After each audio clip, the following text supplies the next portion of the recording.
128, the house that Norah decorated. Come in. After you. Episode 6, Spiral Staircase, Hallway.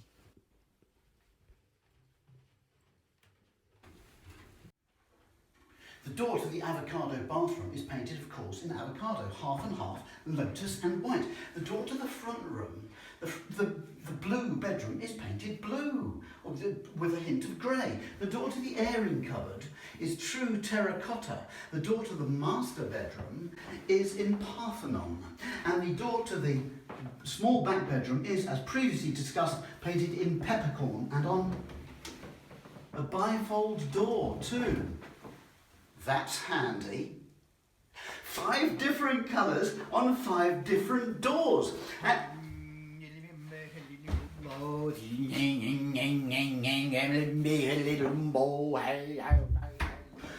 Everything else, the vastness of the walls, are bathed in a violent primrose yellow. And it's all written down for us in the Book of Words. Leave for new owners. Ladies and gentlemen, imagine, if you will, buying a perfectly blameless 1960s house, tearing the stairs out, replacing them with a metal spiral staircase, and imagining that what you're doing somehow constitutes home improvements.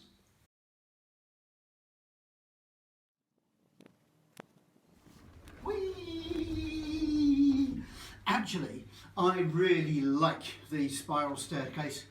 It's good to walk up and down, it's ergonomically satisfying, although it's a little bit, it's a bit too big for the hall in which it has been squeezed. Look, here's a room. Oh, I think I'll go in that room.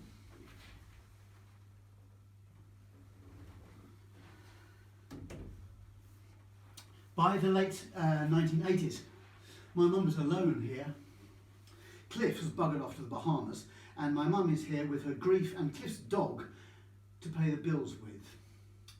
She's at her lowest ebb, but little by little and step by step, she starts putting herself together. Except, if you have defined yourself all your life by the men you are serving and who will not be satisfied, if at the end of your working life you're about to retire and everything's coming to a close, then who are you and where'd you go from here? Will you keep the noise down? Some of us are trying to meditate. Sorry, mate. Where'd you go from here? Which direction? Which way to go? Up or down? What door would you go through? Is it the green of avocado innocence? Is it the blue of existentialist despair? Or is it bifold tribute to Brown? I've never seen anything so Brown. Friends rally round. She sells to play cards quite a lot. She takes in lodgers, not really lodgers, friends more, surrogate children. I thought surrogate was a town in Yorkshire until I discovered Norah. She's a dog owner, Cliff's dog. Come on, good dog. Heel, sit, fly. This isn't the actual dog. And she meets other dog walkers, including a widower called Bill, who's a really nice bloke. She joins a choir. She puts hooks up. There's grandchildren, and there's always the Christmas newsletter to write. So gradually, things come together. And she makes friends with my dad. Friends. His sexual indiscretions and the things that sent him to prison, forgotten for the minute, at least never talked about.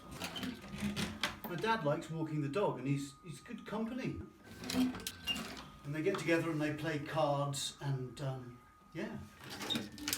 And they have keys to each other's places. He has a key for this house and she has a key for his flat, you know. And for his 70th birthday, she decides she's going to throw him a surprise party. And so she lets herself into his flat and gets hold of his address book. And in it, there's just hundreds of men.